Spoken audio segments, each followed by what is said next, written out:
여랑야랑 이민찬 기자와 함께 하겠습니다. 첫 번째 주제는요.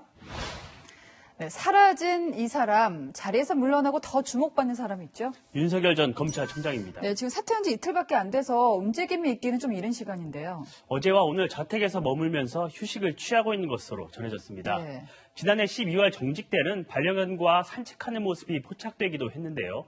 이번에는 측근들과도 별다른 연락을 하지 않고 있는 것으로 전해졌습니다. 네. 일부 지지자들은 벚꽃 화분을 보내 응원하기도 했습니다. 네. 마지막에 본인이 앞으로 역할을 하겠다고 밝혔기 때문에 더 주목을 받고 있는 건데요. 향후 행보 혹시 좀 취재된 게 있습니까? 윤 전 총장 사퇴하면서 이런 말을 했었죠. 앞으로도 제가 어떤 위치에 있든지 자유민주주의와 국민을 보호하는 데 온 힘을 다하겠습니다. 정치 출사표라는 해석이 나왔는데요. 윤 전 총장과 가까운 한 인사는 4월 7일 재보궐선거 전까지는 정치 행보를 하지 않을 것이라고 전했습니다. 네. 총장직을 던진 의미가 훼손될 수 있다는 건데요. 강연이나 저술 활동 등을 통해 자신의 생각을 자연스럽게 밝힐 것으로 보입니다. 지난 2011년이죠. 네. 안철수 당시 서울대 교수는 청춘 콘서트를 통해 지지율을 끌어올렸죠. 네, 저도 기억이 납니다. 이제 안철수 대표 얘기가 나와서 말인데 그 밖에도 국민들의 높은 관심을 받고 제3지대에서 정치를 시작을 했지만 결과가 좋은 케이스가 별로 없었어요. 정치는 종합 예술이라는 말이 있죠. 네. 정치 행보 초기에 사소한 실수로도 타격을 받는 경우가 많았습니다. 반기문 전 유엔 사무총장 2017년 임기를 마치고 귀국했을 당시 지지율이 많이 올랐었죠. 네. 지하철을 타고 귀가하는 친서민 행보를 보여주려다가 발권기에 지폐를 잘못 넣는 등 사소한 실수가 쌓이면서 네. 이미지에 타격을 입었습니다. 결국 중도 하차했죠.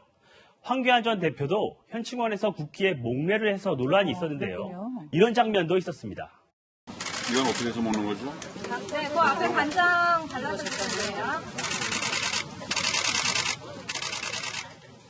4월 재보궐선거 성적표와 조직력도 변수가 되겠지만 결국 본인이 혹독한 네. 검증 공세를 견디면서 얼마나 정치력을 보여줄 수 있느냐가 관건이 되겠습니다. 사실 사람이 모르는 게 있을 수도 있는데 좀 자잘한 실수들이 큰 정치를 할 때는 좀 발목을 잡는 것 같아요. 다음 주제 보겠습니다.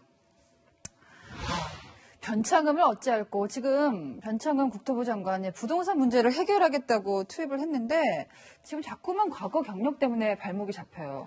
정부 여당은 변창흠 장관이 LH 사장을 지냈기 때문에 부동산 공급 대책의 적임자라고 평가했었는데요. LH 직원 투기 의혹이 불거지면서 여권에서조차 책임론이 나오고 있습니다. 변 장관이 개발 정보를 알고 땅을 산 건 아닐 것이라며 네. LH 직원을 감싸는 듯한 발언을 했었죠. 이낙연 대표에게 긴급 호출을 당했습니다.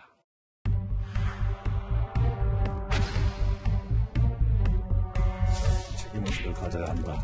조직을 두둔하는 듯한 언동은 절대로 되지 않는다. 심할 정도로 매섭게 얘기를 했습니다. 혹시 사퇴할 그런 요구 같은 거 받으셨나요? 누리꾼들은 LH 로고를 활용해서 토지 투자 1타 강사, 신도시 지정은 우연, 이런 조롱성 패러디물을 만들고 있습니다. 그러니까 조직의 수장이었던 사람의 언동에 따라서 그 조직의 느낌이 또 국민들에게 다가가는 거니까요. 변 장관이 취임한 지 2달 좀 넘었거든요. 근데 논란이 꽤 있었습니다. 인사청문회 때는 구의역 김군 사건의 책임을 김군에게 돌리는 듯한 발언을 한 게 뒤늦게 알려져서 논란이 됐습니다. 맞습니다. 김군이 실수로 죽었습니까? 그 경솔하게 말한 거에 대해서 진심으로 사과의 말씀드립니다. 이 때문에 임명장 수여식 때 문재인 대통령으로부터 충분히 비판받을 만했다는 질책을 받기도 했습니다. 네. 실수가 반복되면 실력이라는 말이 생각납니다. 오늘의 여랑야랑은 실력 발휘로 정해봤습니다. 네. 네, 국토부 장관이 실력 발휘하는 모습을 언제 봤었는지 기억도 잘 나질 않습니다. 지금까지 여랑야랑이었습니다.